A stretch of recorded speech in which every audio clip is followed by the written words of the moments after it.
સ્વાગત છે ફરીકવાર આપણી યુટ્યુબ ચેનલ નકુમરીચની અંદર। આજના વિડીયોની અંદર વાત કરીએ મિત્રો, ગુજરાત સરકારના બજેટની અંદર છે મિત્રો જે રેશન કાર્ડ ધારકોને મફત અનાજ સાથે સાથે મિત્રો જે મફત ગેસ સિલિન્ડર આપવાની છે જોગવાઈ હાથ ધરવામાં આવેલી છે।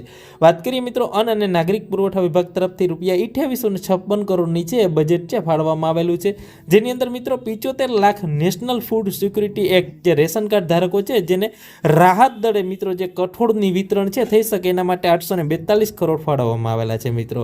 અને નેશનલ ફૂડ સિક્યુરિટી એક્ટ જે રેશન કાર્ડ ધારકો છે જેને અન્ન પૂરું પાડવા માટે 700 કરોડ રૂપિયાની જોગવાઈ છે હાથ ધરવામાં આવેલી છે મિત્રો।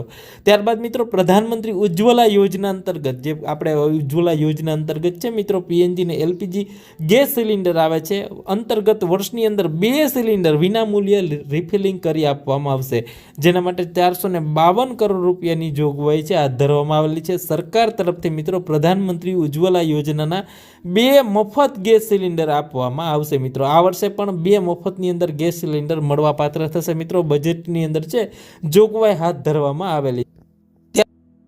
ત્યારબાદ મિત્રો આગળ વાત કરીએ મિત્રો, 75 lakh national food security act હેઠળ આવતા જે કુટુંબ છે, લાભાર્થી કુટુંબ છે જેના 1 કિલો જે ડબલ ફર્ટિલાઇઝ મીઠું છે મિત્રો ₹1 ભાવે છે મળશે, જેમાં 59 કરોડની જોગવાઈ હાથ ધરવામાં આવેલી છે।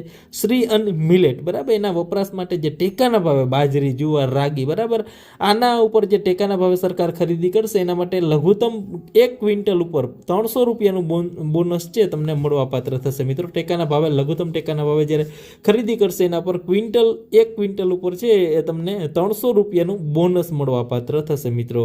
કાનૂની માપ વિજ્ઞાન તંત્ર માટે છે 67 જેટલા વર્કિંગ સ્ટાન્ડર્ડ લેબોરેટરી છે સાધનો ખરીદી કરવામાં આવશે। 28 કરોડની જોગવાઈ છે હાથ ધરવામાં આવેલી છે। તો મહત્વની આ બજેટની અંદર જોગવાઈઓ હાથ ધરવામાં આવેલી છે। તો